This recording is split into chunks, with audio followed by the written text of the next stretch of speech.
say hello to someone, maybe find out something a little bit more than hello. How many things?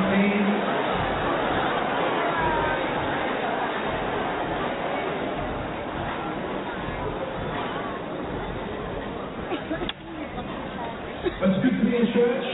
We've had some great services today. 10:30, 12:45. You people have been asleep.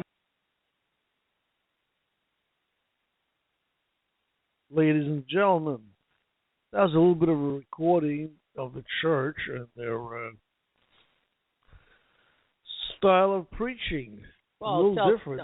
I'll tell you, Rev, anything that'll bring people back to religion, okay, can't be all that bad. Especially young people. Especially the young.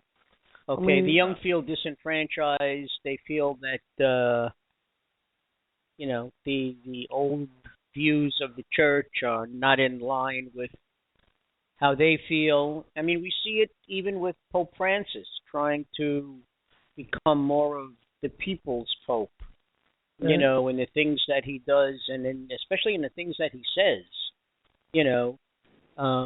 And I will tell you that unlike most services in churches, tent revivals, there are no robes. People are just wearing their regular clothes. No one is dressed up. I mean, the man doing the preaching, the pastor himself, is wearing torn jeans and a T-shirt, just like a T-shirt you would buy on the street. Nothing fancy, but his message packs, what he's saying packs an important message that people have to hear and be open to. And when they interviewed him, he said they abide by the Bible. They go right by the Bible, but they're trying to relate to people and make the Bible more relevant. And it seems to be working. They ask him if he avoids any type of subjects. He says no, they don't avoid anything. They ask him about abortion, and he basically says it's a woman's choice. She's got to live with it. That's very true. I remember seeing the same thing. But they also said she's welcome in her church. And like the Pope is saying, divorced couples for many years were not welcome into the Catholic Church, and now Pope Francis is saying, who are we to turn these people away? They can have religion in their heart, and this pastor is saying basically the same thing. Divorce is no reason to forbid somebody to come to services and worship. Same thing with their stance on homosexuality. Even the Pope said, who am I to say, God made us all, okay, and who are we to say that this person cannot worship in our church? Which I have to tell you, I watched a special on the equivalent of Channel 1 World PBS yesterday, coming from Oklahoma. And one of the ministers who was influential in the town the whole program was about this young man who committed suicide because he felt that he was disenfranchised and that the whole town was against him, and he couldn't even tell his parents, that he was gay. Okay, and too many young people are taking their own lives because they feel that there's no place for them. I think if they were to listen to what this pastor has to say, they certainly wouldn't feel that way. And one of the other things he was talking about, one of the things he didn't approve of was marriage of same-sex couples. He said it's not in the Bible. He said the Bible has it just a man and a woman. But then again, the people still walk up to the church anyway. But he just doesn't approve of it. And they won't conduct the wedding, I guess. Well, I think it falls into the purview of the individual rabbi or minister. I know that my son's first girlfriend back in elementary school. Uh, she got married to a young woman, and the rabbi performed the service. Or they must have had to give him a few more highs than normal. I don't know, but I believe he performed the service. Reformed rabbi, you know. But, to people in love, who are we to say who's right and who's wrong? God made us all. If you're religious, then you know that God created everyone. Well, I know that today is not a politics day, but I do remember hearing today that they said that the Supreme Court may take up the question of same-sex marriage now that the Republicans are controlling Congress and the House. No, it has nothing to do with that. Some states said they want to see a ruling come down from the federal court as to whether it's legal or not legal, because there's a problem with individual states, okay? And they said that before the end of 2015, or maybe just before the up-and-coming 2016 elections, that it may be put on the calendar for the Supreme Court to hear arguments. I'm only telling you what I heard. Okay. When I was listening to it, I heard almost the same thing, but a little different. There have been court rulings for and against it, for gay marriage, and they've been ruling against it. And they're going to go, and they've been going up the ladder, and they're almost up to the Supreme Court, because some federal courts have said it's not legal, and some said it is. Right. So it's nothing to do with Republicans. No. You know that the Republican Party is against same-sex marriage. Okay, it's just it's written in their their bylaws or whatever, that they're against same-sex marriage. I only brought it up because of the landslide victory that the Republicans had this week.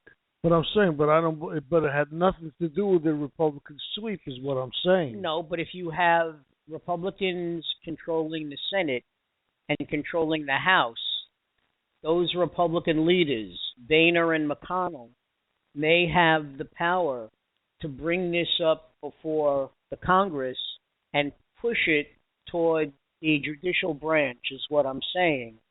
No, there's a separation of the judicial branch. And I know there is. That's the problem, that they can't do anything about it. It has to go through the courts.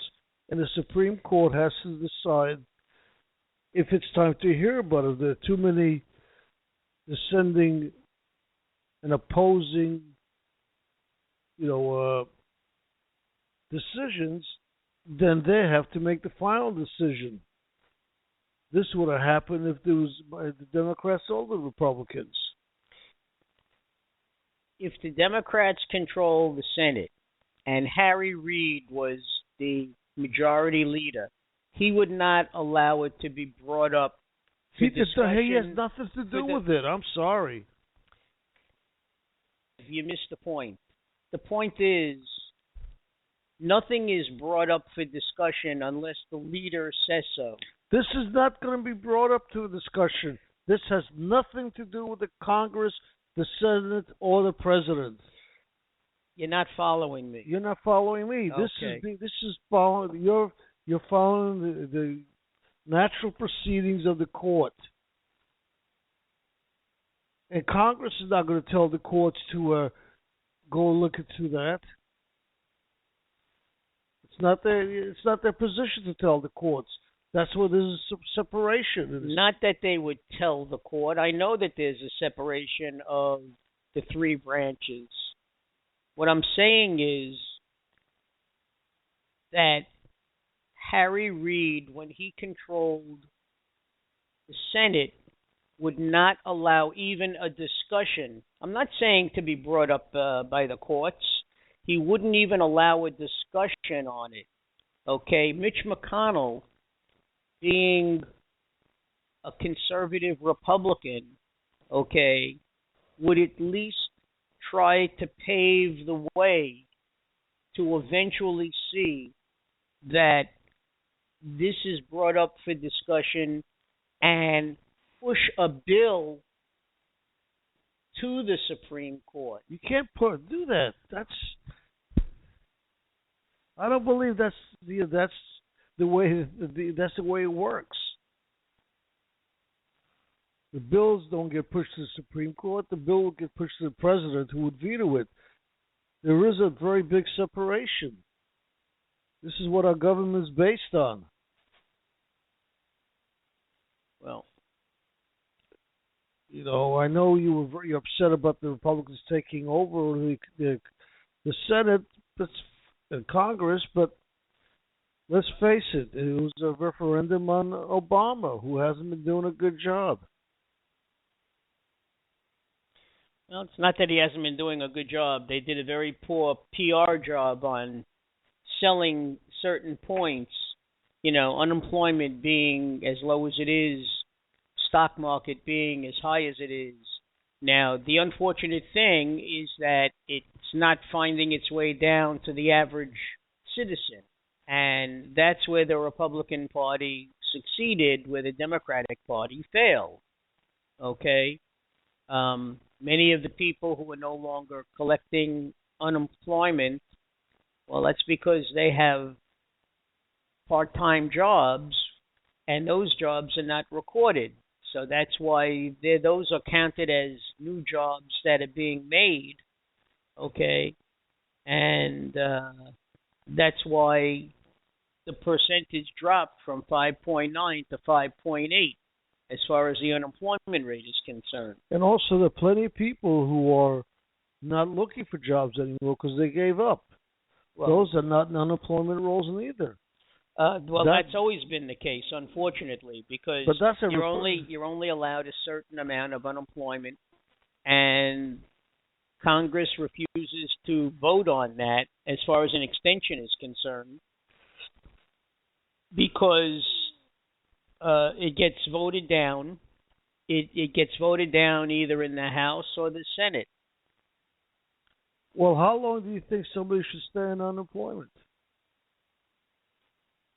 If somebody can't find work, first of all, you know, there's so much to be done with infrastructure. Okay? If the monies were freed up for infrastructure, we would have jobs, which would be good jobs, the people to be trained and working as far as repairing the roads and the bridges and the tunnels, okay? But money's not being freed up for that. Freed up from where? Where would you like to see the money come from? The money is there. Well, where is it? What the Republicans are complaining about is they're all for infrastructure if the Democrats will cut certain social programs.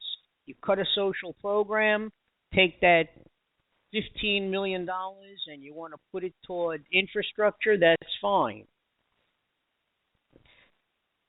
But they don't want to take it from the military and the defense budget.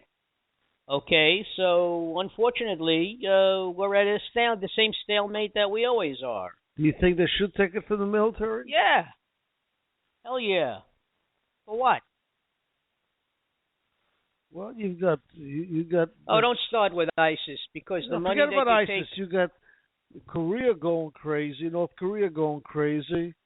North Korea's been going crazy for years. Yeah, it's getting worse lately. Yeah. You've got China that's not behaving that much well. And the weaker our armies get, the more testy everybody gets with us. Look at the Putin.